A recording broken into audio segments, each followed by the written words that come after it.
Gloria Hayes scrubbed Sterling's floors, asking only for quiet dignity. To Richard Sterling, the billionaire CEO, she was nothing but a black janitor to mock, a servant to humiliate. In front of his executives, he forced her to crawl like a dog, their laughter echoing off the glass walls. They thought she was broken, invisible, powerless. But Sterling couldn't see what lived behind Gloria's silence. 40 years of resilience, a mind sharper than they imagined, and the will to fight back. He believed he owned her dignity. He was wrong. By morning, she would own his empire's ruin. Before we go any further, comment where in the world you are watching from and make sure to subscribe, because tomorrow's story is one you don't want to miss.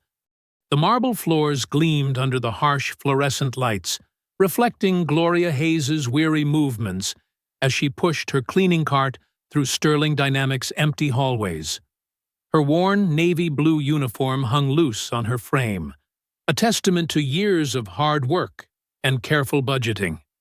The building felt different at night, silent, except for the soft swish of her mop and the distant hum of emergency lighting. Gloria hummed quietly, a habit from years of solitary night shifts. The melody was an old gospel tune her mother used to sing, a soft reminder of home and dignity. Each stroke of the mop was precise, methodical. She took pride in her work, even when others saw her as invisible. To Gloria, cleanliness was a form of respect, for the space, for herself. The executive floor always required extra attention. These marble surfaces weren't just floors. They were statements of power. Gloria knew every inch of the building, knew how to make expensive surfaces shine so brightly that the executives could see their reflections. A cruel metaphor she often thought about during long, quiet nights. As she rounded the corner near the main boardroom, sounds of laughter and clinking glasses caught her attention. Unusual for this late hour. Most executives would have gone home by now. Gloria hesitated, her hand gripping the mop handle a bit tighter. The boardroom door was slightly ajar. Voices spilled out, loud, drunk, aggressive. Richard Sterling's distinctive laugh cut through the noise like a knife. Gloria knew that laugh. It was the sound of power without accountability. She should keep cleaning, keep her head down, keep her job. But something made her pause. Something made her listen. Inside the boardroom, Richard Sterling stood at the head of a long mahogany table. Half-empty whiskey glasses were scattered around, expensive suits rumpled, ties loosened. 5 executives surrounded him, hanging on his every word, their laughter a chorus of performative appreciation. "Look who we have here!" Sterling's voice boomed as he spotted Gloria through the partially open door. His eyes glinted with a malicious spark. "Well, well, seems we have some late-night entertainment." Gloria froze. Her heart raced, but her face remained impassive. Years of workplace survival had taught her to reveal nothing. Come in," Sterling beckoned, his tone a command disguised as an invitation. The executives turned, their drunk eyes sizing her up like she was some curiosity. Gloria knew that look. It was the look of men who saw her as less than human. "Seems our little cleaning lady wants to join the party," Sterling continued, his voice dripping with condescension. The other men laughed, a synchronized, practiced sound of corporate mockery. Gloria stepped forward, her grip on the mop handle tightening. She knew what was coming. She could feel it in the air, thick with alcohol and cruelty. "On your knees," Sterling suddenly commanded. "Show us how you clean these floors properly." Silence descended. The executives pulled out their phones, eager to document what was about to happen. Gloria could see the red recording lights blinking, capturing every moment of potential humiliation. Her mind raced. She thought of her daughter, of her mortgage, of the stack of bills waiting at home, of how easily she could be replaced. Slowly, mechanically, Gloria lowered herself to the marble floor. The executives erupted in laughter. Phones clicked. Richard Sterling watched, a triumphant smirk playing across his lips. Gloria crawled, each movement a battle between survival and something deeper. A rage that burned slow and steady in her core. The marble was cold against her hands. The men's laughter echoed off the expensive walls. When she reached the other side of the room, Sterling's laughter was loudest of all. "Good girl," he said, as if speaking to a dog. More photos, more videos, more laughter. Gloria said nothing. Did nothing except complete the degrading task, her inner fire carefully banked, invisible to these men who saw her as nothing. After what seemed like an eternity, the executives grew bored. They filed out, still laughing, still recording, still drunk on their own sense of power. Gloria remained on the floor long after they left. When silence finally returned, she sat on the stairs of the empty lobby. Tears mixed with a rage so profound it seemed to burn from the inside out. "One day," she whispered to herself, "you'll regret this." Morning crept into Sterling dynamics like a timid intruder. Sunlight painted golden stripes across the lobby's polished floors. The same floors Gloria had spent hours cleaning. Her shoulders ached from the night's work, but the pain in her muscles was nothing compared to the weight in her chest. Gloria stood by the elevator, one hand resting on her cleaning cart. The chrome doors reflected her image. Uniform wrinkled, dark circles under her eyes, hair slightly disheveled from the long night. But her posture remained straight, defiant. They might have made her crawl, but they couldn't make her slouch. The morning shift workers began trickling in, their designer shoes clicking against the marble. None of them looked at her. Gloria was used to this invisibility. It was part of the job. Clean their mess, but don't be seen. Keep their world spotless, but remain in the shadows. The elevator dinged softly. As Gloria waited for the doors to open, she heard quick, nervous footsteps approaching. From the corner of her eye, she saw Eric Thompson, one of the younger interns. She'd noticed him before, always buried in paperwork, always looking slightly overwhelmed. He was different from the others, less arrogant, more aware of the people around him. Eric glanced over his shoulder, checking if anyone was watching. His dress shirt was wrinkled, and his tie hung slightly crooked. He moved closer to Gloria, pretending to check his phone. "Ms. Hayes," he whispered, his voice barely audible. Gloria tensed. No one here ever called her by name, let alone with respect. Eric's hand moved swiftly, passing something small and black to her. "A USB drive. You'll want to see this," he said under his breath. "But be careful." Before Gloria could respond, Eric was already walking away, disappearing into the growing crowd of morning arrivals. She slipped the drive into her uniform pocket, her heart beating faster. The weight of it felt like a burning coal against her leg. The elevator finally arrived. Gloria pushed her cart inside, grateful to be alone. As the doors closed, she caught her reflection again. Something had changed in her eyes, a spark of possibility, where before there had only been exhaustion. The ride home felt longer than usual. Gloria's small car, with its squeaking brakes and temperamental air conditioning, carried her through familiar streets. Past the coffee shop where she sometimes treated herself on payday. Past the school where her daughter had graduated. Past all the places that marked her life. A life of hard work and careful dignity. Her apartment building stood tired but proud in the morning light. Gloria parked in her usual spot, gathering her things slowly. The USB drive felt heavy in her pocket, like it carried more than just data. Inside her apartment, Gloria moved through her morning routine on autopilot. She hung up her uniform, made a cup of strong coffee, and pulled out her old laptop from the drawer beside her bed. The computer had seen better days. Its case was cracked at the corners, and some of the keys were worn smooth from use. But it still worked, and right now, that's all she needed. Gloria's hands trembled slightly as she inserted the drive. The screen flickered, then showed the contents. A single video file and several other documents with strange names. Long strings of numbers and letters that made no sense. She clicked the video file. The boardroom appeared on her screen, looking different in the harsh light of her laptop. The sound came through tinny and distorted, but clear enough. She watched herself enter the frame, watched Sterling's cruel smile, watched herself lower to her knees. Gloria's stomach churned. Her coffee sat forgotten, growing cold beside her. On screen, the executives laughed and jeered, their voices a chorus of privilege and cruelty.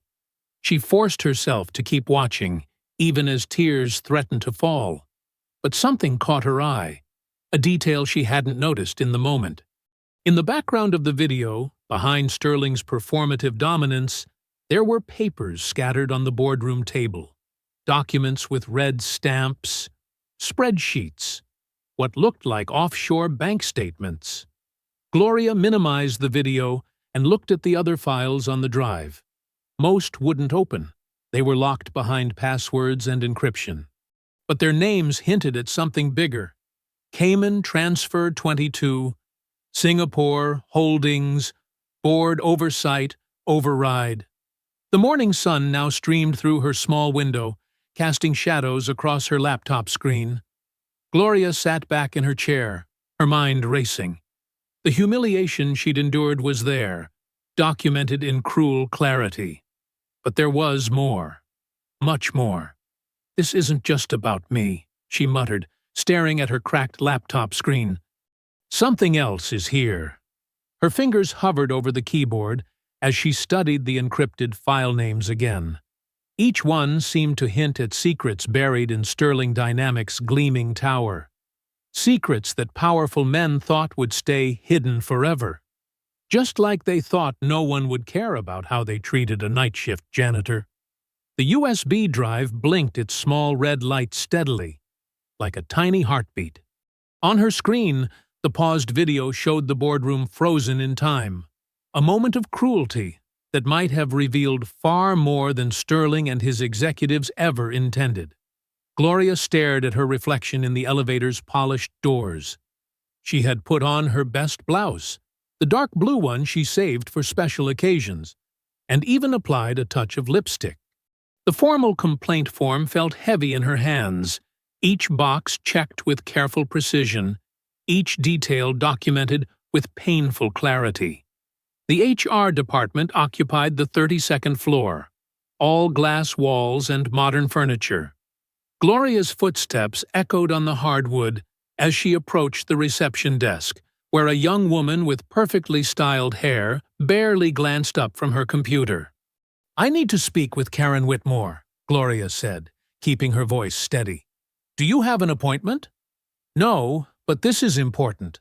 Gloria held up the complaint form. "It's about a serious incident." The receptionist sighed, picked up her phone, and spoke in hushed tones. After a moment, she pointed to a row of chairs. "Ms. Whitmore will see you shortly." Gloria sat, her back straight, hands folded in her lap. Through the glass walls, she could see people hurrying past, carrying coffee cups and tablets, living in a different world than the one she cleaned every night. 20 minutes crawled by before Karen Whitmore emerged from her office. "Mrs. Hayes," Karen said, her voice cool and professional. "Please come in." Karen's office was immaculate, all clean lines and minimalist decoration. A large window offered a view of the city below, where people looked like ants scurrying between towers of glass and steel. Karen settled behind her desk, gesturing for Gloria to take a seat across from her.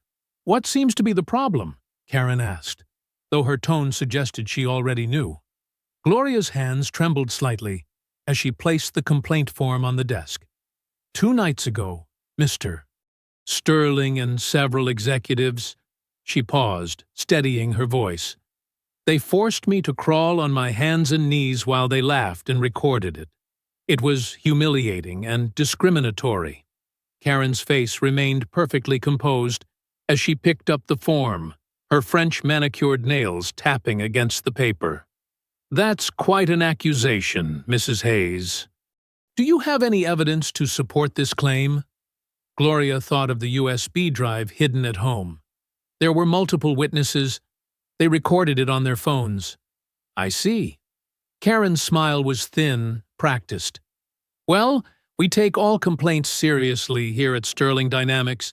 We'll conduct a thorough investigation into the matter." She slipped the form into a folder. "Is there anything else? When will I hear back about the investigation?" "We'll be in touch once we've looked into it." Karen stood, signaling the end of the meeting. "Thank you for bringing this to our attention, Mrs. Hayes." Gloria left the office feeling unsettled. Something in Karen's smile, in the mechanical way she'd handled the complaint, set off warning bells. But she had done it. She had officially reported Sterling's behavior. There would have to be consequences now. Later that afternoon, Gloria used her cleaning cart pass to access the HR floor again. She needed to add one detail she'd forgotten to the complaint. But when she approached the receptionist's desk, the young woman looked at her with barely concealed hostility. "Ms. Whitmore is in meetings all afternoon," she said before Gloria could speak. "That's fine. I just need to check something in my complaint file." The receptionist's fingers flew across her keyboard. "I'm not showing any complaint filed under your name today." Gloria's stomach dropped. "That's impossible. I was here this morning. Ms. Whitmore has the form." "I'm sorry, but there's nothing in the system." The click of heels on hardwood made Gloria turn. Karen Whitmore stood there, her face a mask of professional concern. "Mrs. Hayes, could I speak with you privately?" They walked to a small conference room. Karen closed the door and turned to face Gloria, all pretense of warmth gone from her expression.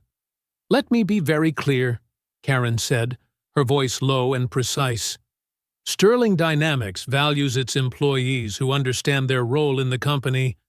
Your complaint has been noted, but pursuing this further would be unwise.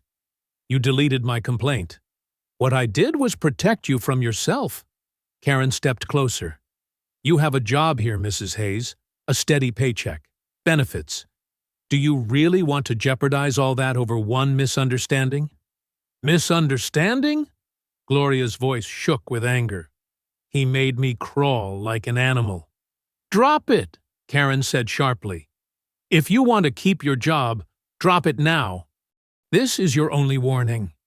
Before Gloria could respond, Karen's phone buzzed. She checked it and smiled. "Oh, and due to recent budget adjustments, your hours are being reduced, effective immediately. You'll find your new schedule in your employee portal." Gloria stood frozen as Karen walked out, her heels clicking a sharp rhythm on the floor. The message was clear. She had been marked as trouble. The evening sun was setting as Gloria left the building, casting long shadows between the skyscrapers. She checked her phone and saw the notification. Her hours had been cut in half. 20 years of faithful service, of showing up every night, of cleaning up other people's messes without complaint. And this was what it got her. The betrayal felt physical, like a weight pressing on her chest. They had taken her dignity, her complaint, and now half her income. She was cornered, and they knew it. They expected her to break, to give up, to crawl back into her place. A chill wind whipped between the buildings as Gloria stood on the sidewalk, watching the last rays of sunlight reflect off the windows above. Inside that gleaming tower, they thought they had won. They thought they had silenced her. The digital clock on Gloria's nightstand blinked 2:17 a.m., its red glow casting shadows in her small bedroom. Sleep refused to come. Every time she closed her eyes, she saw Karen Whitmore's smug face, heard the executive's laughter echoing in her head. The USB drive sat on her desk, next to her old laptop, like a challenge. "Fine," she muttered. throwing off her covers. "Let's see what else you're hiding." The laptop hummed to life, its fan whirring loudly in the quiet apartment. Gloria plugged in the USB drive, this time looking past the video file that had made her stomach churn. There were other folders, dozens of them, with names that looked like random strings of numbers and letters. Her fingers hovered over the keyboard. She wasn't great with computers, but her teenage son had taught her a few things before he left for college. She clicked through the folders, squinting at file names that made no sense. "Come on," she whispered, opening file after file. Most were gibberish, encrypted data that looked like nonsense. But then she found something readable. A spreadsheet. The numbers were huge, with commas and zeros stretching across the cells. Dates, account numbers, and names of foreign banks filled the columns. Gloria leaned closer to the screen. One transfer caught her eye. $50 million to something called Cayman Holdings Limited. Another showed regular payments to numbered accounts in Switzerland. She might not understand all the financial terms, but she knew what guilt looked like. These weren't normal business transactions. They were hiding something. A memory surfaced. Breakroom gossip from years ago. Whispers about an accountant who'd tried to expose Sterling's dirty dealings. What was his name? Marcus Green. They'd destroyed him, turned him into a cautionary tale about loyalty. Gloria grabbed her phone and opened her browser. It took nearly an hour of searching, but she found him. Marcus Green had been Sterling Dynamics' senior accountant for 15 years before being fired for false allegations. The company had sued him into oblivion, his reputation shattered. The sun was rising when Gloria finally found his address, a rundown apartment complex on the other side of town. She showered quickly, pulled on jeans and a sweater, and headed out before she could talk herself out of it. The morning was gray and drizzly, matching the mood of Marcus's neighborhood. The apartment building looked like it hadn't seen maintenance in decades. Paint peeled from the walls, and the stairwell smelled of mildew. Gloria climbed to the third floor, her heart pounding with each step. She stood before apartment 3C, took a deep breath, and knocked. Nothing. She knocked again, louder this time. "Who is it?" A gruff voice called from inside. "Mr. Green? My name is Gloria Hayes. I work at Sterling Dynamics. I need to talk to you about Richard Sterling." Silence. Then the sound of multiple locks being undone. The door opened a crack, held by a security chain. A man's face appeared, probably in his 50s, with graying hair and tired eyes that held a sharp intelligence. "You're either brave or stupid," he said. "Which is it?" Gloria held up the USB drive. "I found something. Financial records. I think you might understand them better than I do." Marcus studied her for a long moment, then closed the door. Gloria heard the chain sliding, and the door reopened fully. "Come in, but make it quick." The apartment was small and cluttered, but not messy. Books lined every wall, and a desk held 3 computer monitors showing scrolling data. Empty coffee cups littered every surface. "Sit," Marcus said, pointing to a worn armchair. He took the USB drive from her and plugged it into one of his computers. Gloria watched his face as he examined the files. His expression shifted from skepticism to intense focus, his fingers flying across the keyboard as he opened file after file. "Where did you get this?" he asked, not looking away from the screen. "An intern gave it to me. After Sterling." She swallowed hard. "After he humiliated me in front of his executives." Marcus finally turned to face her. "They recorded it, didn't they? Sterling always needs an audience for his cruelty." Gloria nodded. "These files," Marcus gestured to the screen, "they're exactly what I found 5 years ago. Offshore accounts, money laundering, bribes to regulators. Sterling's built his empire on fraud and corruption. I tried to expose it." He laughed bitterly. "Look where that got me." "But with this evidence." "Evidence." Marcus stood suddenly. pacing the small room. You think evidence matters? Sterling owns judges, politicians, newspapers. He buried me with lawsuits, branded me a liar, turned my own family against me. He stopped, fixing Gloria with an intense stare. You're stepping into something that will eat you alive. They already took my dignity, Gloria said quietly. Cut my hours, threatened my job. What else can they take? Everything. Marcus's voice was heavy with experience. They'll destroy your reputation, your career, your relationships. They'll make you doubt your own sanity. Sterling doesn't just beat his enemies, he erases them. Gloria stood, straightening her back. The same fire that had burned in her eyes the night of her humiliation flickered to life again.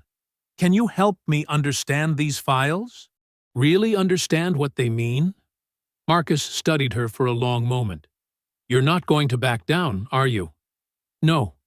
He sighed, running a hand through his gray hair. Leave the USB. Come back tomorrow night. I'll show you what we're dealing with. He walked to the door, then turned back. Gloria? They will try to break you. Are you sure about this? Gloria stepped into the hallway, her voice steady and quiet. Then let them try. Gloria's footsteps echoed through Sterling Dynamics' empty parking garage. The evening shift always started this way. Quiet and lonely. Her cleaning cart's squeaky wheel needed oil, its familiar rattle keeping her company as she made her way to the employee locker room. Something felt off the moment she pushed open the heavy metal door. The fluorescent lights flickered overhead, casting uneven shadows across the rows of dented gray lockers. Her nose caught the sharp smell of something chemical. Her locker, number 247, came into view. The door hung open, its hinges twisted. Gloria's steps slowed, her heart beginning to pound against her ribs. No, no, no, she whispered, rushing forward. The inside of her locker was a nightmare. Someone had dumped bleach over everything. Her spare uniform was shredded, the fabric falling apart in clumps. But what made her hands shake were the photos, her precious photos. The picture of her son's graduation, now bleached white and torn down the middle. The old photo of her mother. Gone. 20 years of memories. Destroyed. A piece of paper fluttered to the floor. Gloria picked it up, her fingers trembling. The message was typed in bold letters. Stay quiet. She sank onto the wooden bench, clutching the ruined photo of her son. The image of his proud smile, now dissolved by chemicals, blurred through her tears. But these weren't just tears of sadness. Hot anger rose in her chest, making her whole body tense. Her phone buzzed, making her jump. Marcus's name flashed on the screen. Gloria, where are you? His voice was urgent, almost panicked. At work. Someone destroyed my... Get out of there. Now. Marcus spoke quickly, his words tumbling over each other. Sterling has people everywhere. Security guards, janitors, maintenance workers. They're all his eyes. I've been monitoring the company's internal communications. They know about the USB. They're looking for you. Gloria stood, scanning the locker room. The shadows suddenly seemed deeper, more threatening. But my shift? Forget the shift. They're not just trying to scare you anymore. This is how it started with me. First the warnings, then... Marcus's voice caught. Just get somewhere safe. Don't go home. Don't use your credit cards. They'll track everything. A door slammed somewhere in the building. Gloria's breath caught in her throat. I hear someone, she whispered into the phone. Back exit, now. Don't let anyone see you. Gloria grabbed her purse and moved quietly toward the emergency exit. Footsteps echoed from the hallway. Heavy, purposeful steps. Not another cleaner. She pushed through the exit door as slowly as possible, trying to minimize its creaking. The cold night air hit her face as she stepped into the alley behind the building. Her phone buzzed again. "Are you out?" Marcus asked. "Yes, but I can't just run forever. Listen to me. I tried fighting them alone.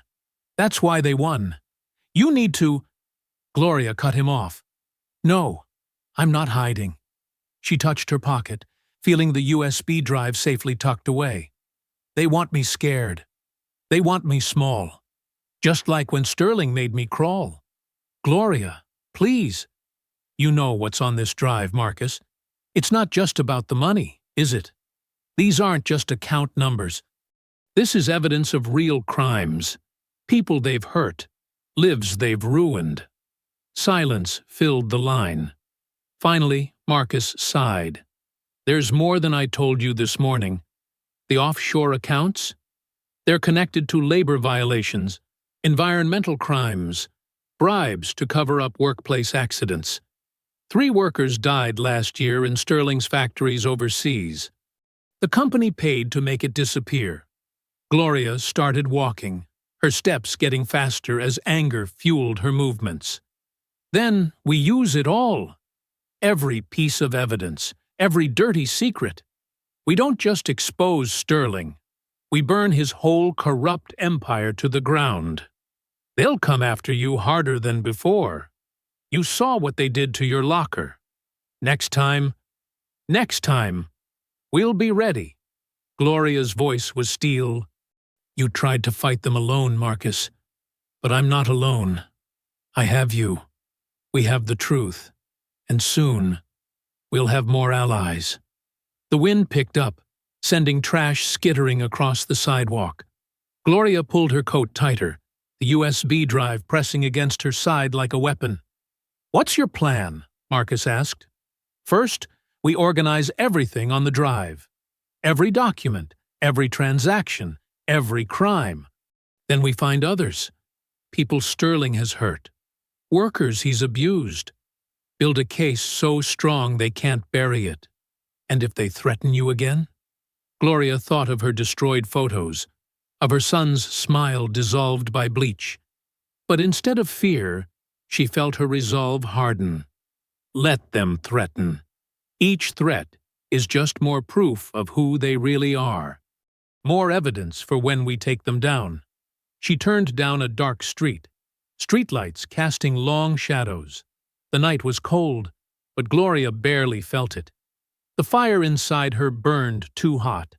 "This isn't about survival anymore, Marcus. This is war." She gripped the USB drive through her pocket. "And in war, you don't just defend, you fight back. Where are you going now?" "Somewhere they won't look. Tomorrow, we start building our case. Tonight, I plan our next move." The sound of distant traffic filled the silence between them. Finally, Marcus spoke again, his voice different now, less afraid, more determined. "I'll start decrypting the rest of the files. There's more evidence we haven't found yet. Be careful, Gloria." "You too," she said, ending the call.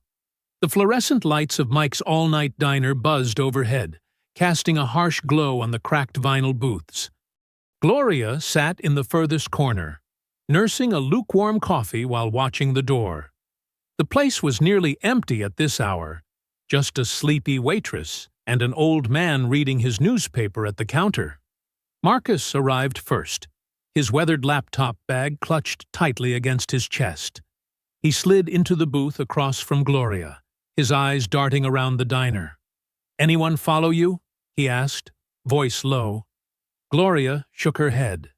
"I took 3 different buses to get here, walked the last few blocks." The bell above the door chimed. Eric Thompson stepped in, looking even more nervous than usual in his rumpled dress shirt. He spotted them and hurried over, nearly tripping on his own feet. "Sorry I'm late," he whispered, sliding in next to Marcus. "Had to make sure no one from the office saw me leave." Gloria studied the young intern's face. "You sure you want to be part of this? There's no going back once you're in." Eric's hands fidgeted with a paper napkin. "What they did to you? What they're still doing? I can't just watch anymore." Marcus opened his laptop, positioning it so the screen faced away from the rest of the diner. Show me what you found in the shredding room. Eric pulled out his phone, hands shaking slightly as he pulled up photos. They've been destroying documents all week. Mr. Sterling himself came down to supervise on Tuesday. I've never seen him on the lower floors before. Gloria leaned forward, examining the photos of shredded papers. Some fragments were still readable. Dates, dollar amounts, company names. Marcus typed rapidly, his fingers flying over the keyboard. These match the patterns in the offshore accounts. Look here. He turned the screen slightly. Gloria squinted at the complex web of transactions displayed on the screen. Explain it to me in simple terms. Sterling Dynamics isn't just one company, Marcus said, pointing to different nodes in the diagram. They've created dozens of fake businesses, empty shells that only exist on paper. Money flows between them, getting cleaned along the way. Laundering, Gloria said. Marcus nodded. But it's more than that. These shell companies hide everything.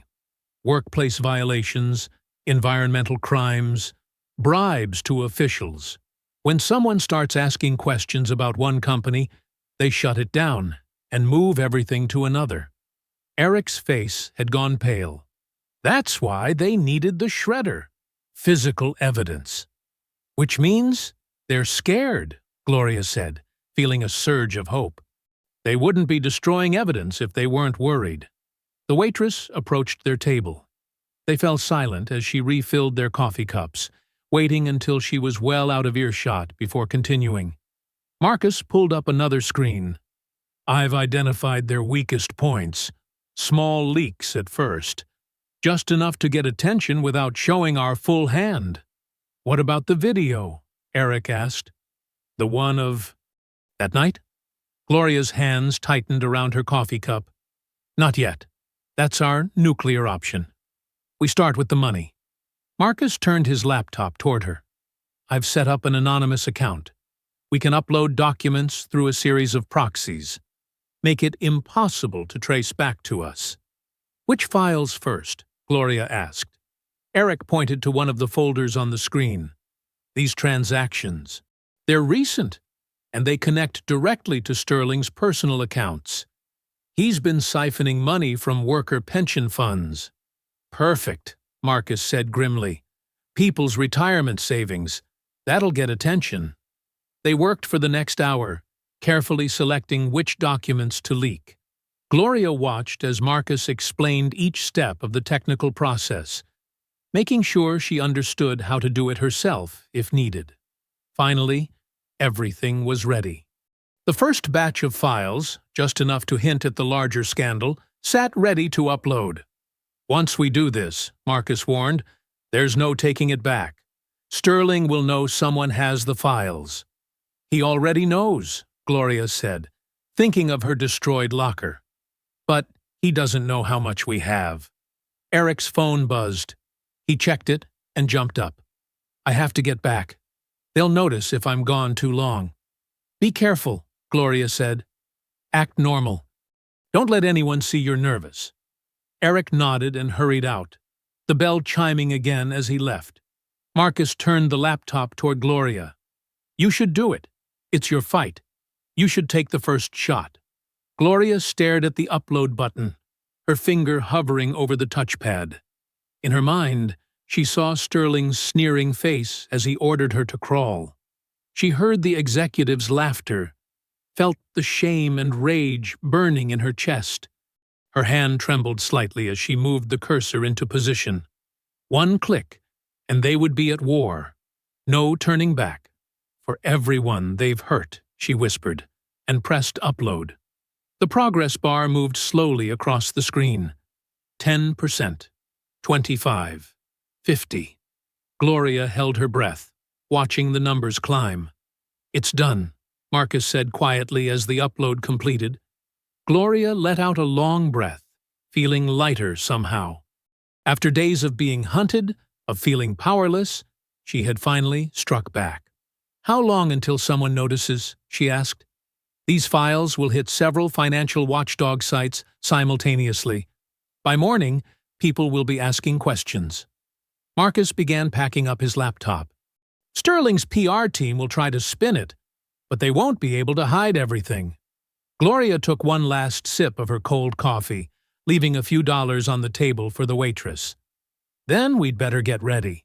This is just the beginning. Marcus's cramped studio apartment smelled of instant coffee and stale pizza. 3 laptops hummed on his cluttered dining table, their screens casting a blue glow across the room. Gloria sat between Marcus and Eric, refreshing social media feeds as their leaked documents spread like wildfire across the internet. "Look at this one," Eric said, pointing to his screen. "Sterling scandal is trending." He scrolled through a thread of angry tweets. People are connecting the dots between the pension fund transfers and Sterling's new yacht. Marcus leaned back in his chair, rubbing his tired eyes. The financial blogs are having a field day. They're breaking down the shell companies one by one. Gloria's phone buzzed. Another notification. She clicked on a new video that was gaining traction. Someone had edited together clips of Sterling's public speeches, highlighting his racist jokes and discriminatory comments. The comments section boiled with outrage. "Corporate news isn't touching it yet," Marcus noted, scanning major news sites. "They're waiting to see how Sterling responds." As if on cue, Eric's laptop pinged. "Press release from Sterling Dynamics," he announced, reading quickly. "Listen to this garbage. Recent allegations circulating online represent a coordinated disinformation campaign against our company. These doctored documents and out-of-context quotes are clearly the work of disgruntled former employees seeking to damage our reputation. Sterling Dynamics maintains the highest standards of financial transparency and workplace equality." Gloria snorted. "Highest standards of equality? Tell that to my bruised knees." "They're scared," Marcus said, studying Sterling's statement. "Look how fast they responded. Usually, they ignore accusations until they have to address them." A new wave of notifications flooded their screens. Sterling himself was giving an emergency interview on Business News. They watched as he smiled smoothly at the camera, looking relaxed in an expensive suit. "These attacks are sadly common in today's digital age," Sterling said, his voice dripping with fake sincerity. "Anyone can create fake documents and spread lies online. We've dealt with similar situations before. Disgruntled ex-employees, failed job applicants, people looking for quick settlements. Our legal team is tracking the source of these false allegations." "Failed job applicants." Gloria's voice shook with anger. "I've worked in his building for 6 years." Eric's phone chimed with a text. His face went pale. "Security teams are sweeping the office floors. They're checking everyone's computers." "They won't find anything," Marcus assured him. "We covered our tracks." Gloria's own phone lit up with messages from concerned neighbors. Her heart stopped when she opened the first one, a photo of her car parked outside her apartment. The windows were smashed in, glass scattered across the pavement. Another message showed her front door, where someone had painted in bold red letters, "Stop now!" "They found me," she whispered, showing the others. Marcus cursed under his breath. "We knew they would retaliate. Are you safe at home? You can stay here." "No," Gloria cut him off, standing up. "I need to see it myself. I need my neighbors to see I'm not hiding." "I'll drive you," Eric offered, grabbing his keys. The ride to Gloria's apartment was tense and silent. When they pulled up, a small crowd of neighbors had gathered around her vandalized car. They scattered as Gloria approached, hurrying into their homes or turning away. Only Mrs. Rodriguez, her elderly next-door neighbor, stayed. "Gloria, mi hija," the old woman said softly. "What have you gotten into? These are dangerous people." Gloria stood before her destroyed car, glass crunching under her feet. The red threat on her door seemed to glow in the streetlight. Her hands clenched into fists as she felt her neighbors watching from behind their curtains. "They think they can scare me into silence," she said, loud enough for everyone to hear. Mrs. Rodriguez touched her arm. Maybe it's better to be quiet." "To stay safe? That's what they want," Gloria replied. "They want us all quiet and scared, looking the other way while they steal and abuse and destroy lives." She turned to face the windows where her neighbors hid. "They smashed my car because they're afraid. They're afraid of the truth coming out." Eric shifted uncomfortably beside her. "We should document this. Take pictures for evidence." Gloria nodded, pulling out her phone. As she photographed the damage, she noticed curtains twitching, faces appearing and disappearing in windows. Her neighbors were listening, watching, even if they were too afraid to stand with her. "Mrs. Rodriguez," she said gently to the worried woman, "remember last year when your grandson got sick and you couldn't afford the medicine because Sterling cut the health benefits? Remember how many others in this building suffered? That's why I'm fighting." The old woman's eyes filled with tears. "See, I remember. My Carlos, he was so sick. They want us divided," Gloria continued, her voice carrying in the quiet street. "They want us afraid of each other.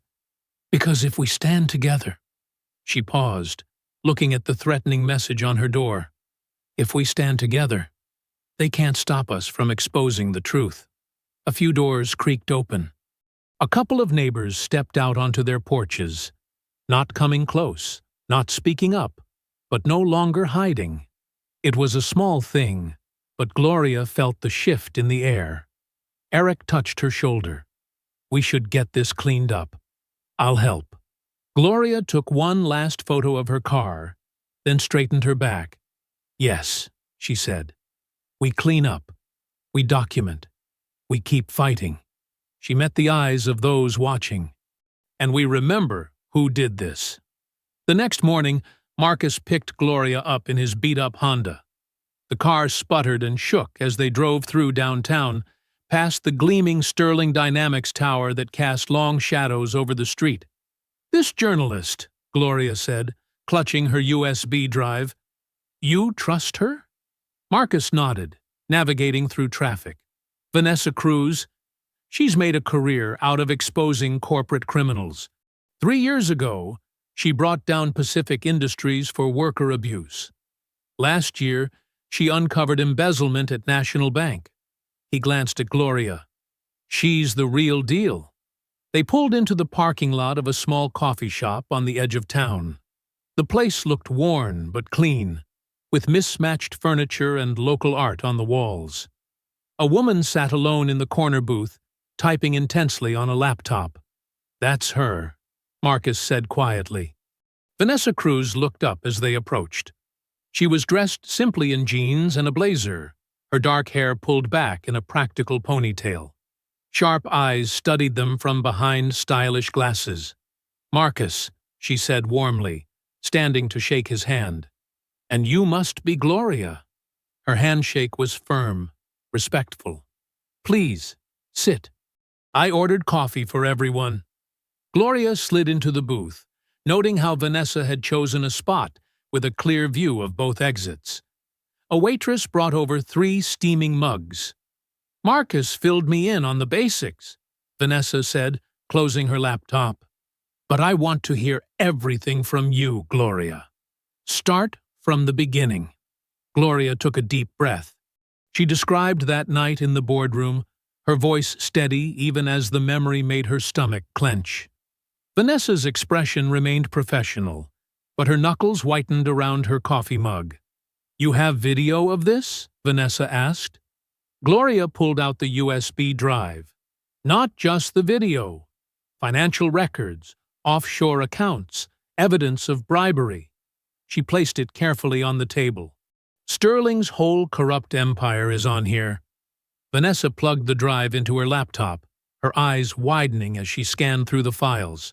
"This is extraordinary. The racist abuse alone would be damaging, but these financial records—" She looked up at Gloria. "Do you understand what you've uncovered?" These transactions through shell companies in the Cayman Islands, this is massive tax fraud. The pension fund diversions, the kickbacks to city officials. Can you publish it? Gloria asked. All of it? With proper verification, absolutely. Vanessa was already taking notes. We'll need to work fast. Once Sterling knows we're moving on this, he'll try to block publication. She turned to Marcus. Can you help me trace these transactions? We need ironclad proof of the money trail. Marcus nodded. I've already mapped out most of it. I can show you how they buried the evidence. Good. Vanessa's fingers flew across her keyboard. I'll need statements from other employees who've witnessed Sterling's behavior. Eric, the intern who gave you the drive, would he go on record? I'll ask him, Gloria said. There might be others too, now that they see someone standing up. Perfect. Vanessa outlined her plan. I'll spend the next few days verifying everything. Then we'll publish a comprehensive exposé, front page, Sunday edition, the video, the financial crimes, the systematic abuse. We'll release it all at once, too much for Sterling to fight. Hope bloomed in Gloria's chest. Fragile, but real. How long? Give me 1 week to build an airtight case. Sterling will try to discredit you, claim the evidence is fake. We need to be thorough. Vanessa's eyes gleamed with determination. When this hits, it will destroy him. They spent the next hour going through details.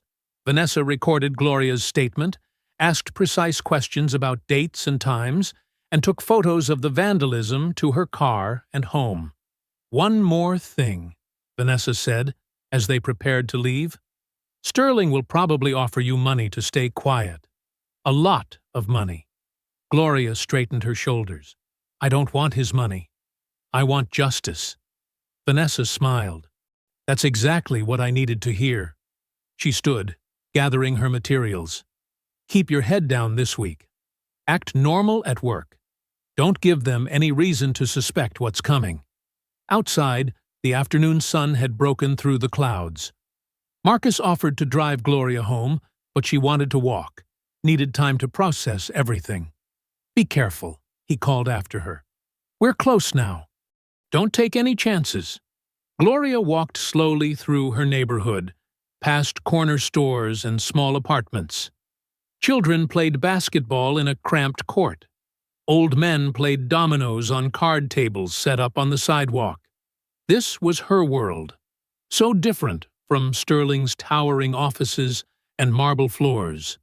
She thought about her neighbors, scared but watching from their windows last night. About Mrs.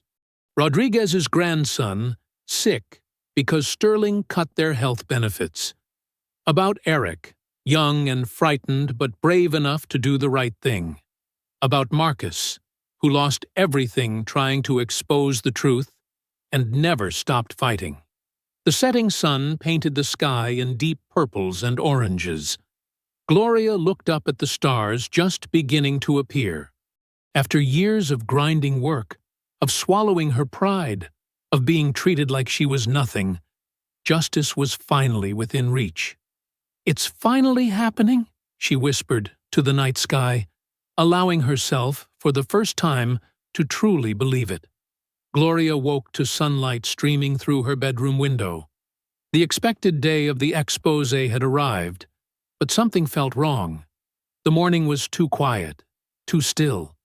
She reached for her phone, heart sinking when she saw no notifications from Vanessa. The past week had crawled by. She'd kept her head down at work, mopping floors and emptying trash, while pretending not to notice Sterling's smug face when he passed her in the hallways. Each night, she'd checked news websites, waiting for the story to break. Now, silence. She turned on the TV, flipping to the news channels. Nothing about Sterling Dynamics. Her hands trembled as she dialed Vanessa's number. It rang 4 times before connecting. Gloria? Vanessa's voice was thick with tears. Where's the story? Gloria's throat tightened. It was supposed to run today. A choked sob came through the phone. "I'm so sorry. God, I'm so sorry." Vanessa took a shuddering breath. Sterling's lawyers descended on the paper yesterday. They threatened lawsuits that would bankrupt us. The editor, he killed the story. Gloria sat heavily on her bed.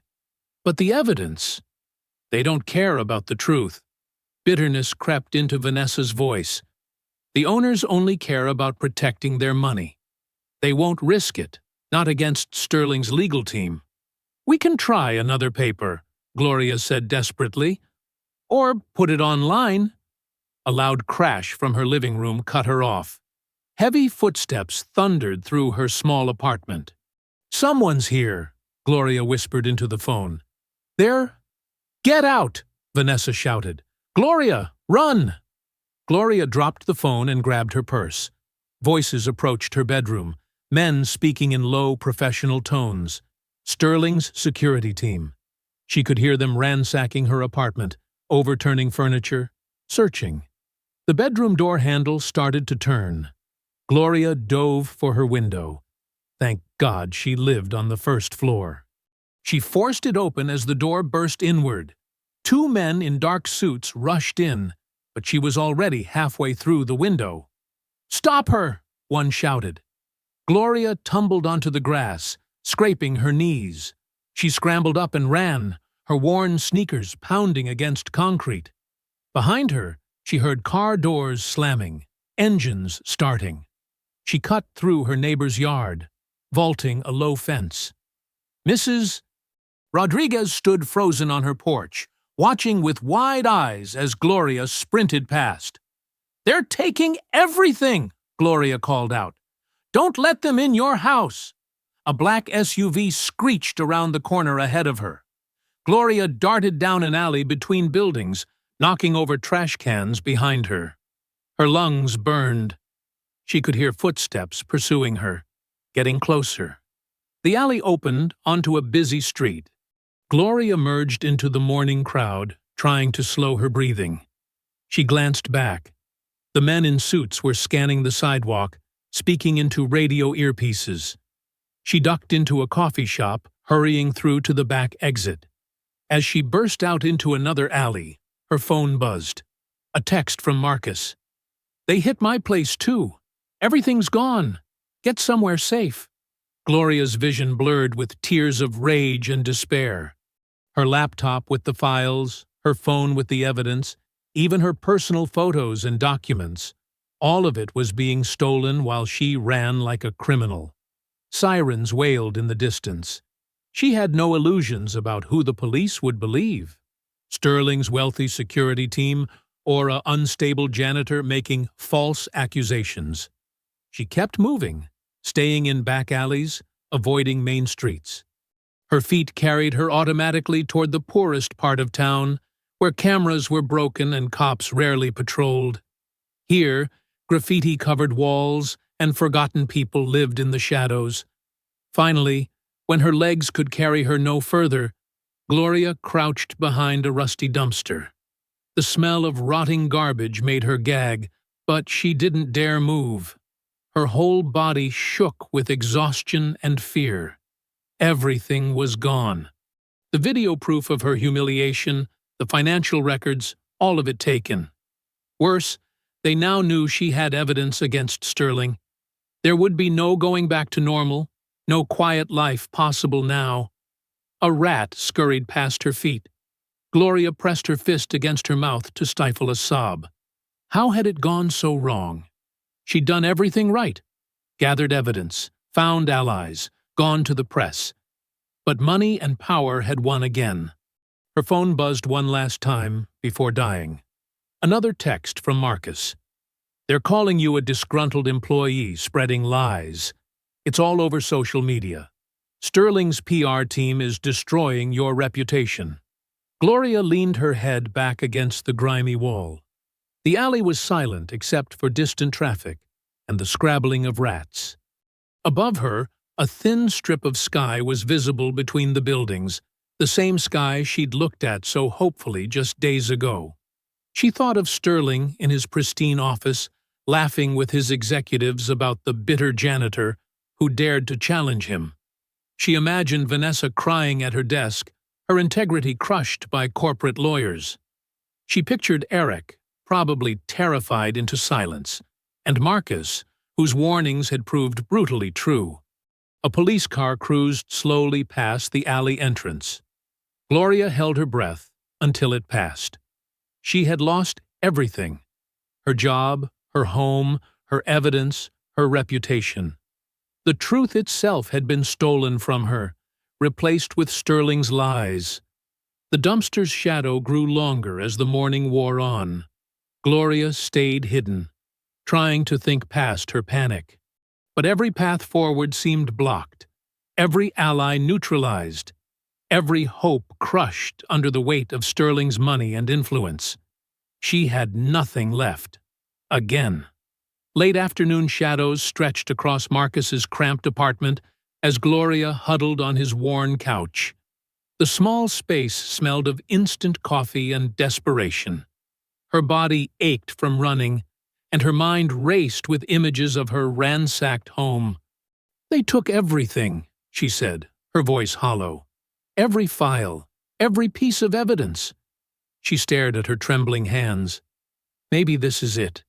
Maybe they're too powerful. Marcus paced near the window, occasionally peeking through the dusty blinds. His apartment was even more sparse than usual.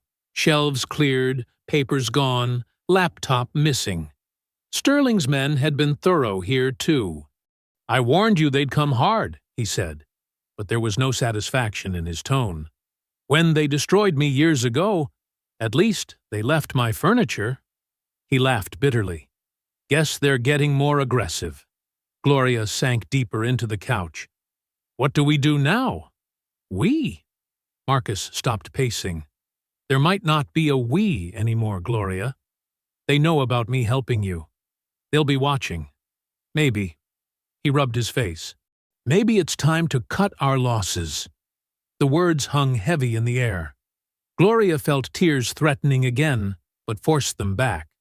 She'd cried enough today. A tentative knock at the door made them both freeze. Marcus grabbed a baseball bat from behind his desk, approaching cautiously. "Who is it?" he called. "It's Eric," came a whispered response. "Please, let me in. Quick."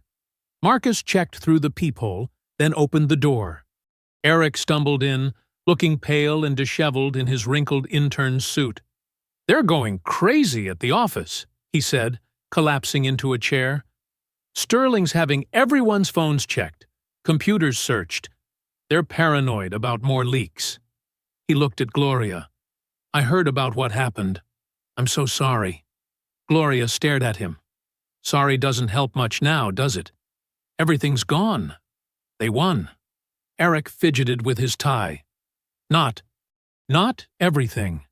Both Gloria and Marcus straightened. "What do you mean?" Marcus demanded. Eric pulled out his phone with shaking hands. "When I first gave you the USB, Gloria, I kept a copy. Just the video of that night. Not the financial stuff, but—" He swallowed hard. "I hid it in a locked folder on my personal phone. They haven't found it." Gloria stood slowly, anger and hope warring in her chest. "You had this all along? While I was running for my life? While they were destroying everything I own?" "I was scared," Eric's voice cracked. "When I saw what they did to your place, to Marcus's, I didn't—" "You were protecting yourself," Marcus said flatly. "No, yes, but—" Eric held out his phone. "I brought it now. It's not much, but it's something. The world should see what kind of man Sterling really is." Gloria snatched the phone, fury making her movements sharp. The video was there, hidden behind several layers of security. She watched a few seconds. Sterling's cruel voice, the executive's laughter, her own humiliation. Her hands shook so hard she nearly dropped the phone. "I could have used this hours ago," she said through clenched teeth, "before they destroyed my reputation. Before they painted me as crazy." "I know." Eric hung his head. I'm sorry. I was a coward. Marcus took the phone, examining it. Maybe this timing isn't so bad. Gloria turned to him. What do you mean? Think about it. They've thrown everything at you. Raids, threats, PR attacks. They think they've won. Their guard might be down. He handed the phone back. And this video, it's different from the financial evidence. That stuff is complicated, easy to deny. But this is pure evil, caught on camera. No corporate lawyer can spin a CEO forcing a black woman to crawl while rich white men laugh. Eric nodded eagerly. He's right. The financial stuff was important. But this is the story people will understand instantly. This is what will make them angry. Gloria paced the small room, mind racing. But how? The press won't touch it. Social media will bury it. So we go bigger, Marcus said. Multiple platforms at once. We make it impossible to ignore. No press, no middlemen, just you telling your story with undeniable proof. They'll come after me again, Gloria said quietly. They will, Marcus agreed. But this time, you'll have millions of witnesses. They can't raid the entire internet. Gloria sat back down, holding Eric's phone like it was made of glass. The weight of the decision pressed on her. She was so tired of fighting, of being afraid. Part of her wanted to walk away, to disappear into anonymity, and try to rebuild some quiet life far from here. But then she thought of Sterling's face as he ordered her to crawl, the sound of the executive's laughter, the sight of her ransacked home, the feeling of running like a criminal when she'd done nothing wrong. She thought of other workers at Sterling Dynamics, the cleaning staff, the maintenance crews, the low-level employees. How many of them had suffered in silence? How many more would suffer if she gave up now? If I do this, she said slowly, there's no going back. Marcus nodded. No, but maybe that's good. Maybe it's time to stop trying to go back and start pushing forward instead. Eric leaned forward. I'll help. For real this time. Whatever you need. Gloria stared at the phone, at the frozen image of her darkest moment. She had lost her job, her home, her reputation. But she still had her dignity. She still had her voice. She looked up at Marcus and Eric, her unlikely allies in this fight. If no one will speak for me, she whispered, steel entering her voice, I'll speak for myself. Gloria sat at Marcus's kitchen table, her finger hovering over the post button. The caption she'd written was simple, but powerful. This is what Sterling Dynamics does to its black workers. Her heart pounded so hard she could barely breathe. You're sure about this? Marcus asked, standing behind her chair. Once it's out there, I'm sure. Gloria pressed the button before she could change her mind. The video began uploading to multiple social media platforms simultaneously. Eric, who had been monitoring Sterling Dynamics' internal communications on his work phone, looked up. Nothing from the office yet. They don't know. The first few minutes were agonizing. Gloria refreshed the pages constantly, watching the view counter tick up slowly. 10 views, 50, 100. Give it time, Marcus said, pouring more coffee. His hands shook slightly as he set the cup in front of her. Social media's weird. Sometimes things take a few hours to… Look, Eric interrupted, pointing at his screen. The numbers were jumping faster now. 500 views. 1,000. The first comments started rolling in.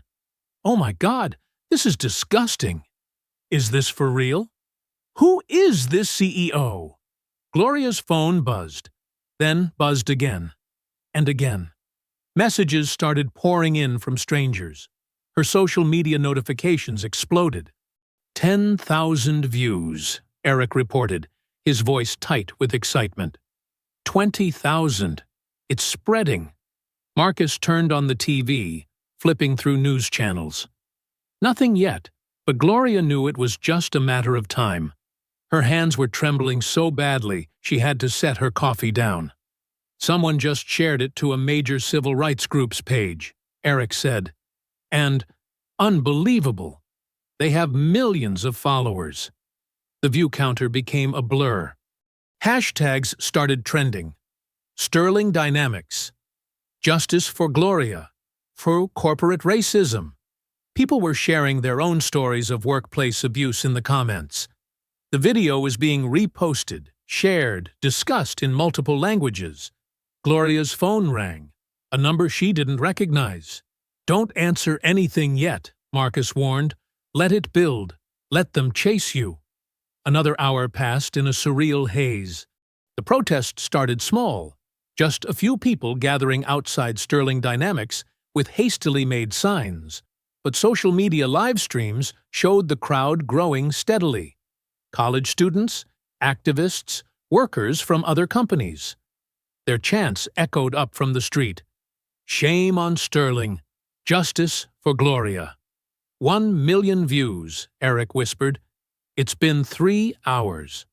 Local news vans appeared outside the Sterling building. Reporters were going live, showing the growing crowd. Gloria watched, feeling disconnected from reality, as they played clips from her video, carefully edited but still devastating. Her phone wouldn't stop ringing now. News outlets, radio stations, morning shows, even some of the same papers that had refused to run Vanessa's story were desperately trying to reach her. "Sterling's PR team just sent an emergency alert," Eric reported, checking his work messages. "They're calling it a misunderstanding and taken out of context." He scoffed. "Nobody's buying it." The protest crowd had swelled to fill the entire block. Police had set up barriers. Signs waved in the air. "Black Lives Matter at work too," and "Sterling must go," and "I stand with Gloria." "Your old co-workers are walking out," Eric said, scrolling through updates. "The cleaning staff, maintenance crew, cafeteria workers, they're all joining the protest. Even some of the office workers are leaving their desks." Gloria stood and walked to Marcus's window. From here, she could just barely see the edge of the crowd gathered around Sterling Dynamics building. The chants were louder now, carried on the wind. "Justice for Gloria! Justice for Gloria!" Her phone buzzed with a text from Vanessa. "You brilliant woman! Every major outlet is running the story now. They can't ignore it anymore. Call me when you're ready." Marcus touched her shoulder gently. "You okay?" Gloria realized she was crying, but these weren't tears of shame or fear. She felt something she hadn't experienced in a long time. Power. Real power. Not the fake kind that Sterling wielded through money and cruelty. "Look at the comments," Eric said softly. "People are sharing their own videos now. Other workers, other companies. You started something bigger than Sterling." Gloria pressed her hand against the window glass. The setting sun painted the sky in fierce oranges and reds, like the city itself was on fire with righteous anger. The chants grew stronger, a wave of voices carried up from the streets below. "Justice for Gloria! Justice for Gloria!" "I was so afraid," she whispered. "For so long, I was terrified of them. Of him. But look!" She gestured at the scene below. "Look how many people were just waiting for someone to speak up. Look how many people were just waiting for proof that they weren't alone." "Sterling's lawyer is trying to get the video taken down," Eric reported, "but it's too late. It's everywhere now. News sites are hosting it. International media is picking it up. It's trending in Europe and Asia." Marcus squeezed her shoulder. "What do you want to do next?" Gloria watched another news van pull up to the protest. The crowd had filled 3 city blocks now. Signs waved. Voices rose. The truth, finally, was being heard. "Now," she said, her voice steady, "we tell the whole story, not just the video. Everything. The fraud, the threats, the cover-ups." She turned to face her allies. "But this time, we tell it with millions of people watching. The chants echoed up from the street, a chorus of justice that shook the very foundations of Sterling's empire. Justice for Gloria! Justice for Gloria! Sterling's emergency press conference was hastily arranged in the main lobby of Sterling Dynamics. Gloria, Marcus, and Eric watched it unfold on the massive wall-mounted TV in Marcus's apartment. The afternoon sun cast harsh shadows across Sterling's face as he stepped up to the podium, his usual confident smirk replaced by barely contained rage. "The video circulating on social media is a malicious fabrication," Sterling declared, adjusting his red silk tie. Behind him, a row of executives shifted uncomfortably, their forced smiles cracking at the edges. "It has been doctored by disgruntled former employees seeking to damage our company's reputation." Gloria leaned forward, studying the faces of the men who had laughed at her humiliation. They looked different now, scared, sweating under the bright camera lights. "Look at Johnson," Marcus whispered, pointing to a balding executive. "He's about to pass out." Sterling continued his prepared statement, but his hands trembled slightly as he gripped the podium. Sterling Dynamics has always maintained the highest standards of workplace conduct. We categorically deny any allegations of misconduct or discrimination. A reporter's voice cut through the tension. "Mr. Sterling, multiple employees have now come forward corroborating the events in the video. How do you respond?" Sterling's face twitched. "Those statements are lies, coordinated by—" Another reporter interrupted. "Sir, forensic video analysts have confirmed the footage is authentic. Would you care to comment?" The camera caught Sterling's moment of panic before he could mask it.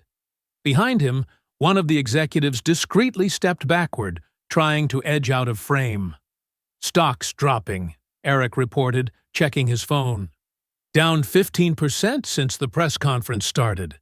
Major shareholders are calling emergency meetings." On screen, Sterling was losing his composure. When a journalist asked about the company's history of discrimination complaints, he snapped, "That's absolutely ridiculous. This is nothing but a witch hunt by the liberal media and—" "Mr. Sterling," a voice rang out, "can you explain why your company's internal complaint system has no record of Gloria Hayes' HR report?" The question hit like a thunderbolt. Karen Whitmore, the HR head, visibly flinched. Sterling's face reddened as he jabbed a finger toward the reporters. "This press conference is over. Security, clear the lobby." But the journalists kept shouting questions. "What about the deleted complaint? Is it true you're facing a federal investigation? Why were employees ordered to shred documents last week?" Gloria watched Sterling storm off the podium, shoving past his own executives. The camera followed him as he grabbed one board member's arm, hissing something that made the man recoil. "Institutional investors are pulling out," Eric announced, scrolling through updates. 3 hedge funds just dumped their Sterling holdings. The stock's in freefall. On TV, the press conference had devolved into chaos. Some executives were trying to answer questions. Others were fleeing through side doors. Security guards struggled to control the crowd of reporters. "Breaking news," the anchor cut in. "The SEC has announced a formal investigation into Sterling Dynamics following allegations of financial misconduct. Sources say federal agents have already—" Sterling reappeared on screen, charging back to the podium. His face was purple with rage. "This company is my creation. I built it. And I will not stand here while some jumped-up janitor tries to destroy—" A board member tried to pull him away, but Sterling shoved him off. "Get your hands off me, all of you! You're nothing without me! Nothing!" The camera caught every second of his meltdown. Security finally managed to drag him away, but not before he knocked over the podium and screamed obscenities at the reporters. "Unbelievable," Marcus breathed. "He just imploded on national television." Gloria watched the chaos with an eerie calm. This was the man who had forced her to crawl, who had laughed at her dignity, who had threatened and terrorized her. Now he was the one falling apart.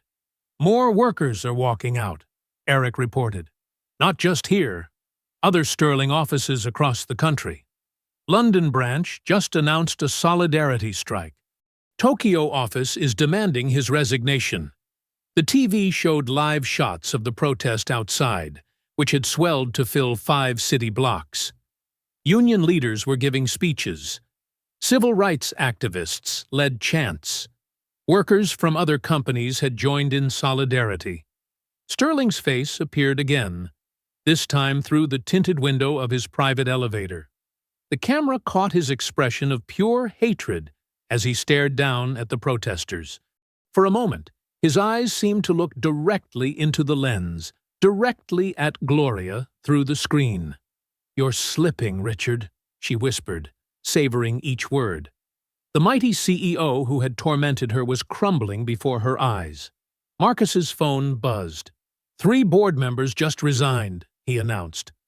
"They're distancing themselves before the SEC investigation hits." On screen, Sterling's luxury car peeled out of the underground garage, pursued by news vans and protesters. The anchor's voice cut through. "Sterling Dynamics stock has been temporarily halted after falling 40%. Trading will resume." Gloria stood and walked to the window.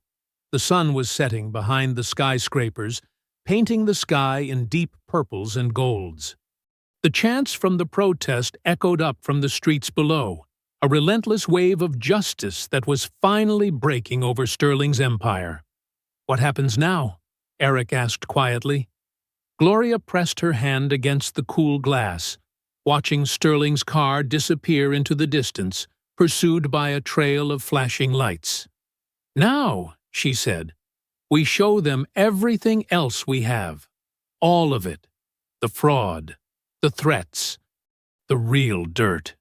She turned to face her allies, her eyes gleaming with cold satisfaction. "He thought he could bury the truth, but I'm done being buried." Dawn broke over the city as Gloria, Marcus, and Eric huddled in a cramped utility room deep within Sterling Dynamics. The annual shareholder meeting would begin in 2 hours, and they had worked through the night preparing their final assault. "Security's tighter than ever," Eric whispered, peeking through the door crack. "Sterling's got private guards at every entrance." Marcus sat cross-legged on the floor, his laptop casting a blue glow on his tired face. "Almost done patching into their network. This badge you grabbed, Eric, it's got admin access." Sterling's people got sloppy in the chaos. Gloria paced the small space, her footsteps silent from years of janitorial work. She'd walked these halls thousands of times, invisible to the executives who passed her. Today, they would see her. "Shareholders are arriving early," Eric reported, checking his phone. "Sterling's promising some big announcement to restore confidence in the company." "More like his last desperate play," Marcus muttered, typing furiously. "His legal team's been shredding documents all week. Too late, though. We've got everything." Gloria paused by the room's tiny window, watching luxury cars pull into the parking garage below. "How many people will be in there?" "Major shareholders, board members, press." Eric counted on his fingers. "At least 300. Plus the online stream going out to investors worldwide." Marcus's laptop chirped. "I'm in. Full access to their presentation system." He looked up at Gloria. "You sure about this?" "Once we start, there's no going back." Gloria touched the flash drive hanging from her neck, the one containing every damning piece of evidence they'd gathered. "I've been invisible in this building for 10 years, she said quietly. "Today, they see everything." The next 2 hours passed in tense preparation. They could hear the building coming alive above them, shoes clicking on marble, voices echoing through ventilation ducts, the distant ding of elevators. At 9:45 a.m., Eric's phone buzzed. "They're starting. Sterling just entered the main conference room." Marcus's fingers flew across his keyboard, pulling up multiple video feeds. The main screen showed Sterling approaching the podium, his trademark arrogance somewhat dented but still visible. Behind him, the massive presentation screen displayed the Sterling Dynamics logo. "Look at him," Gloria whispered. "Still thinking he can talk his way out of this?" Sterling tapped the microphone, his voice filling their small room through Marcus's laptop speakers. "Distinguished shareholders, members of the board, members of the press, thank you for coming today. Systems check complete," Marcus reported. "We can take over their feeds whenever you're ready." On screen, Sterling launched into his prepared speech. "The past week has seen our company face unprecedented attacks from disgruntled former employees and opportunistic media outlets. I'm here today to set the record straight." Gloria's hands clenched into fists as Sterling continued. The video circulating online was clearly doctored. "Our internal investigation has proven—" "Now!" Gloria commanded. Marcus pressed a key. For a moment, nothing happened. Then the massive screen behind Sterling flickered. "What the—" Sterling turned, confusion crossing his face as the corporate logo vanished. In its place appeared a crystal-clear security camera feed, the night of Gloria's humiliation. Sterling's voice filled the room. "Crawl, Janitor. Show us how you clean those floors." Gasps erupted from the audience. Sterling lunged for the podium. "Technical difficulties. If someone could—" But the screen split into multiple windows. One showed emails ordering the deletion of HR complaints. Another displayed wire transfers to offshore accounts, bank statements, bribe receipts, internal memos ordering document destruction. "Turn it off!" Sterling roared at his tech team. But Marcus had locked them out completely. The evidence kept coming. Years of systematic discrimination, forged safety reports, illegal dumping records. Each revelation sparked new outcry from the shareholders. Sterling tried to maintain control. "These are obvious fabrications. Security, clear the room." But his own voice betrayed him. Audio recordings of him bribing officials, threatening employees, laughing about environmental violations. The screen showed it all, an endless cascade of corruption exposed to the light. "My God," someone in the audience said. "It's all true." Shareholders began standing up, gathering their things. Board members edged toward the exits. Sterling watched helplessly as his carefully orchestrated meeting dissolved into chaos. "This is a criminal conspiracy," he shouted. "You can't just—" "Richard Sterling." The new voice cut through the pandemonium. A man in a dark suit stepped forward, flanked by others in similar attire. He held up a badge. "FBI, we have some questions about these financial records." Sterling's face went from red to white. "This is ridiculous. I demand—" "Sir." The agent's voice was steel. "Please step away from the podium." More FBI agents emerged from the crowd. They had been waiting, watching the evidence unfold along with everyone else. One of them spoke into a radio. "Building secured. Move in." Through Marcus's video feed, Gloria watched Sterling's empire crumble in real time. The man who had forced her to crawl now stood frozen, his power evaporating as federal agents approached. "Multiple agencies involved," Eric reported, reading news alerts.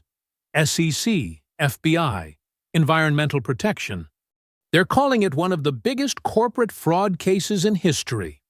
On screen, Sterling seemed to shrink as the agents surrounded him. His eyes darted wildly, searching for allies. But his loyal executives had vanished. Even his security team stepped aside as federal agents moved in. The last thing the video feed caught was Sterling's face as he finally understood. He had lost everything. His mask of superiority cracked, revealing the terror beneath. In their hidden room, Gloria watched in silence as justice unfolded above them. A decade of abuse and corruption exposed in minutes. The mighty brought low by the very people they had tried to keep invisible. Through the utility room's small window, Gloria watched federal agents lead Sterling through the lobby in handcuffs. His Italian suit was wrinkled, his carefully styled hair disheveled. Camera flashes exploded as reporters pressed against the glass doors, hungry for the shot of the disgraced CEO's perp walk. "Get these off me!" Sterling's voice carried through the building's marble halls. "Do you know who I am? I'll have all your badges for this." Marcus kept his laptop recording, documenting every second. 10 years of being untouchable, and it all comes crashing down in one morning. On various news feeds, headlines screamed across their screens. Sterling Dynamics CEO arrested. Massive corporate fraud exposed. Racist CEO taken down by janitor's evidence. Through the lobby's revolving doors, they could see the chaos unfolding outside. Protesters who had gathered during the meeting now cheered as Sterling emerged. Their signs bobbed in the morning air. Justice for Gloria. Black Lives Matter. End corporate corruption. Sterling's face twisted with rage as reporters thrust microphones toward him. "This is a setup. That janitor, Hayes, she orchestrated this whole thing. When I get out—" "Save it for your lawyer, sir." An FBI agent cut him off, guiding him firmly toward a waiting police car. Inside, the shareholder meeting had devolved into panic. Eric's phone buzzed constantly with updates from the trading floor. "Stocks in freefall," he reported, "down 60% and dropping. Trading might get halted." Through the security feeds, they watched executives rushing to their offices, shredding documents and deleting files. But it was too late. Federal agents were already spreading through the building, seizing computers and boxes of records. "Look at them run," Marcus said softly. "Like rats from a sinking ship." Gloria stayed focused on Sterling. The man who had towered over her life for a decade, who had treated her like dirt beneath his shoes, was now being forced to duck his head as agents guided him into the back of a police car. "You're finished, Hayes!" Sterling screamed through the window. "I'll find you! I'll destroy you!" But his threats sounded hollow now, desperate. The gathered crowd booed him, drowning out his voice. Karen from HR hurried past their hiding spot, clutching her purse and personal items. Her heels clicked rapidly on the marble floor as she headed for the exit, not even bothering to clear her office. Just yesterday, she had been Sterling's loyal enforcer. Now she couldn't escape fast enough. Gloria's phone vibrated. Vanessa Cruz, the journalist who had been pressured into killing the story. "Gloria, I'm outside. The Times wants your full story. Front page. No interference this time. The publisher himself guaranteed it." More updates poured in. The SEC was launching a full investigation. Environmental Protection Agency officials were en route. Labor departments from 3 states wanted statements about worker harassment. "They're talking class action lawsuits," Eric said, scrolling through legal forums. Other employees coming forward with similar stories. Law firms are already advertising for plaintiffs. Through the window, they watched Sterling's police car pull away from the curb. The man who had built a $2 billion empire on corruption and cruelty was headed for a holding cell, and his desperate threats echoed hollowly in the morning air. "We should go," Marcus said, packing up his equipment. "Feds will be sweeping every floor soon." But Gloria couldn't move yet. She stood, transfixed, watching the aftermath of the explosion she had detonated. Shareholders huddled in groups, shouting into phones about their cratering investments. Board members hurried to waiting cars, dodging reporters' questions. Decades of carefully constructed power, undone in minutes. News helicopters circled overhead, their cameras capturing the chaos at Sterling Dynamics for the morning shows.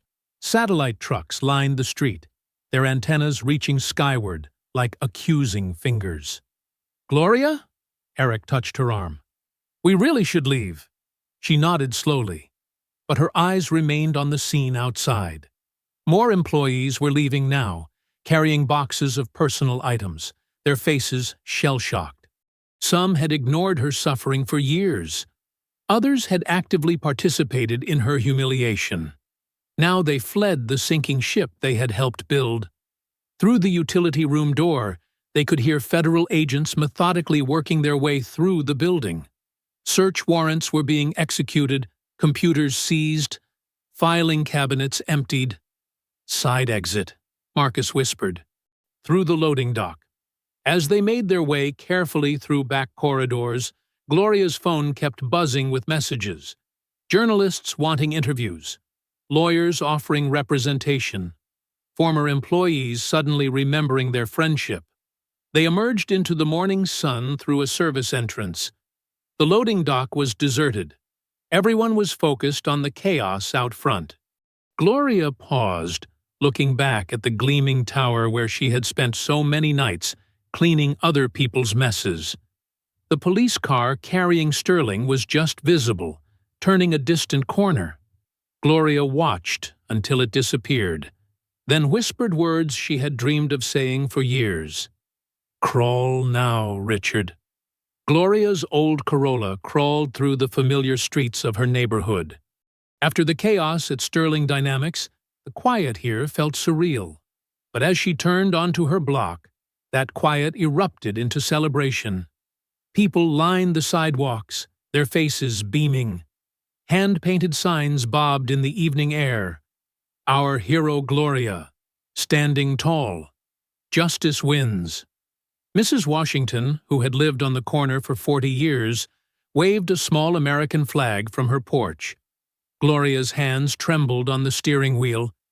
After days of battle in the corporate world, she hadn't expected this homecoming. Hadn't even thought about what it meant to her community. Children broke away from their parents, running alongside her car. "Miss Gloria! Miss Gloria!" They waved wildly, their smiles pure and bright. She recognized many of them from the building where she lived, kids she'd watched grow up, whose mothers she'd helped with babysitting when they worked late shifts.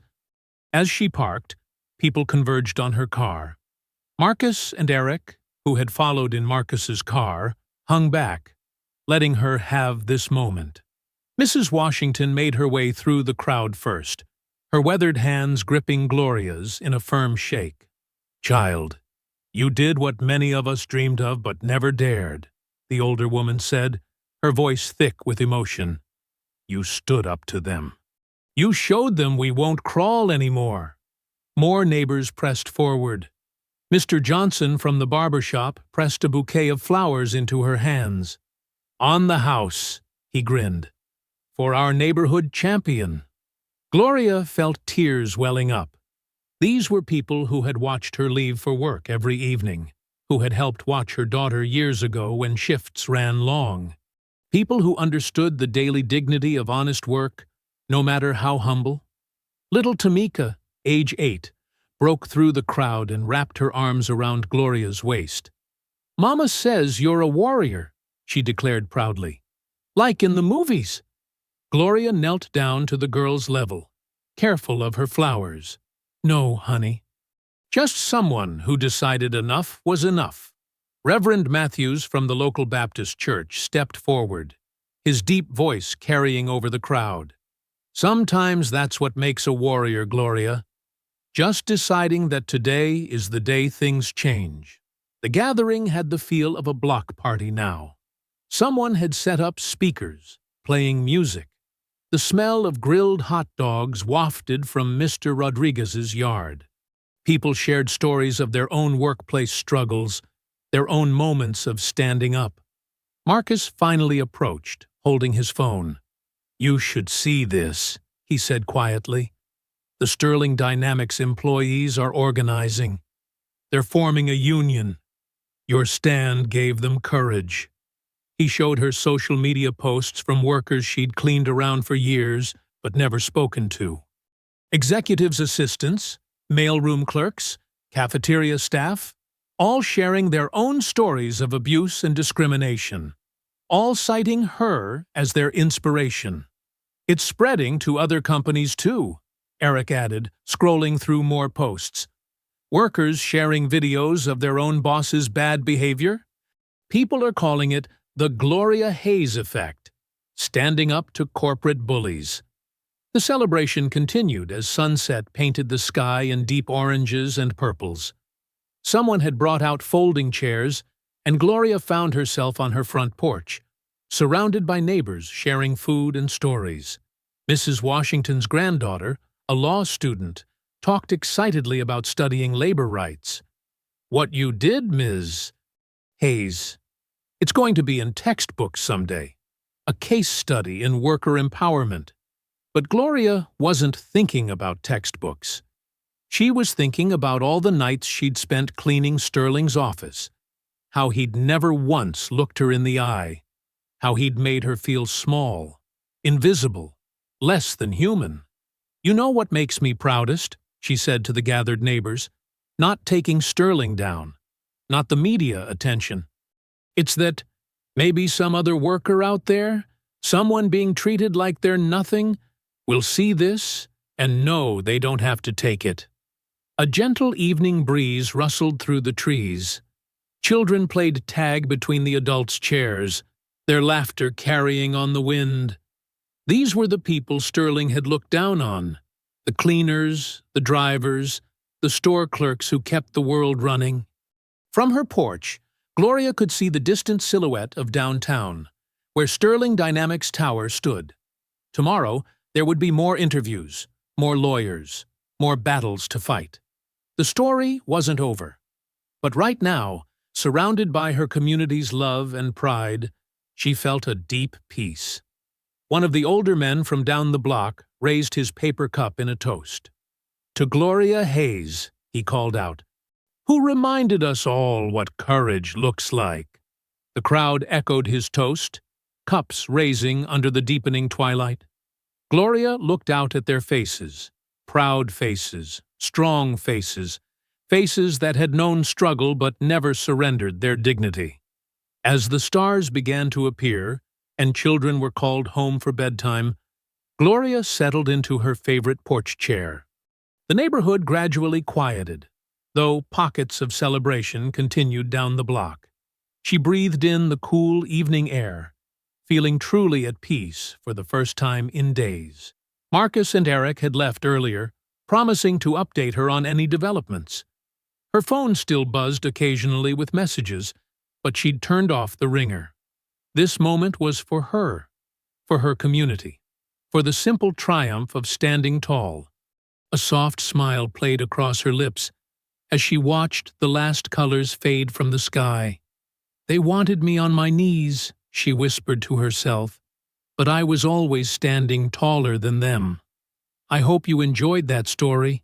Please share it with your friends and subscribe so that you do not miss out on the next one. In the meantime, I have handpicked 2 stories for you that I think you will enjoy. Have a great day.